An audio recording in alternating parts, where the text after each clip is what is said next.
અમદાવાદના ધોળકા પાસે ખાતરીપુરામાં પાણી ઘૂસ્યું છે। ધરોઈ ડેમનું પાણી ગામમાં ફરી વળતા લોકો પરેશાન થયા છે। ખાતરીપુરા ગ્રામ પંચાયતમાં કેડસમાં પાણી ભરાઈ ગયા છે। પાણી ભરાવાને કારણે જનજીવન પર ભારે અસર વર્તાઈ છે। કેડસમાં પાણી ભરાવાને કારણે હાલાકીના દ્રશ્યો। ખાતરીપુરા ગ્રામ પંચાયતમાં ધરોઈ ડેમનું પાણી ફરી વળ્યું છે।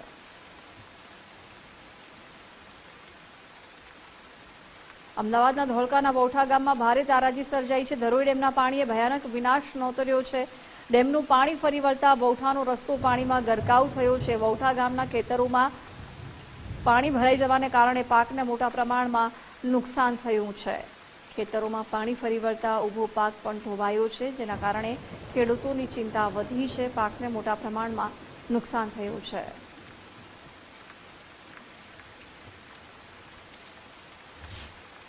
અમદાવાદના ધોળકાના વૌઠા ગામમાં પણ વરસાદી પાણી અને ધરોઈ ડેમનું પાણી છે એ આખા ગામમાં પ્રસરી ગયું છે, જેના કારણે તમે જોઈ રહ્યા છો જ્યાં નજર જાય ત્યાં પાણી જ પાણી જોવા મળી રહ્યું છે।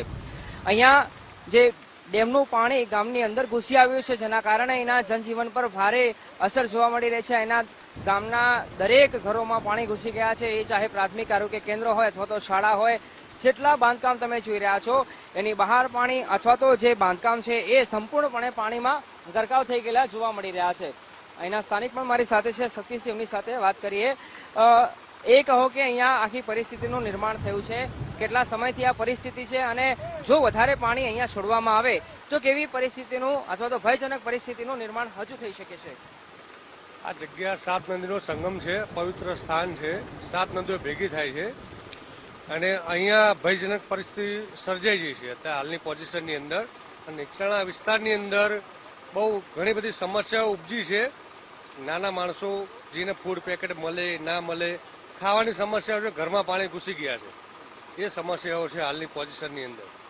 વૌઠા 7 નદી સંગમ એટલે બહુ પવિત્ર સ્થાન છે, પણ અહીંયાથી પાણી ટોટલ જગ્યાએ જેટલા ગામડા લાગે છે આજુબાજુના વિસ્તાર તાલુકાની અંદર જે નદી કાંઠાના, ત્યાં બહુ ભયજનક સપાટી પર પાણી વધી રહ્યું છે અને બહુ સમસ્યા બહુ મોટી છે। આસપાસના ખેતરોમાં પણ સંપૂર્ણપણે પાણી ફરી વળ્યું છે, તો એના કારણે કેટલું નુકસાન, કેવું નુકસાન?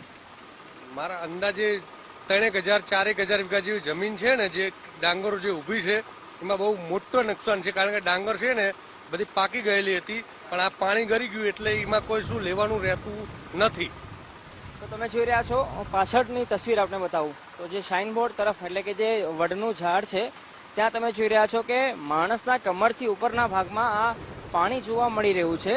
એટલે એક મોટી અસર આ આખા જનજીવન પર, અહીંના સ્થાનિક લોકોના જનજીવન પર જોવા મળી રહી છે। અને આ વરસાદી પાણી ભરાઈ જવાના કારણે અહીંની શાળાઓ બંધ છે અને જે રૂટીન કામકાજ છે એ પણ બંધ અવસ્થામાં જોવા મળી રહ્યું છે। સાથે સાથે આસપાસના જે ખેતરો છે એ ખેતરોમાં પણ વરસાદી પાણી ભરાઈ જવાના કારણે પાકને નુકસાન થયેલું છે।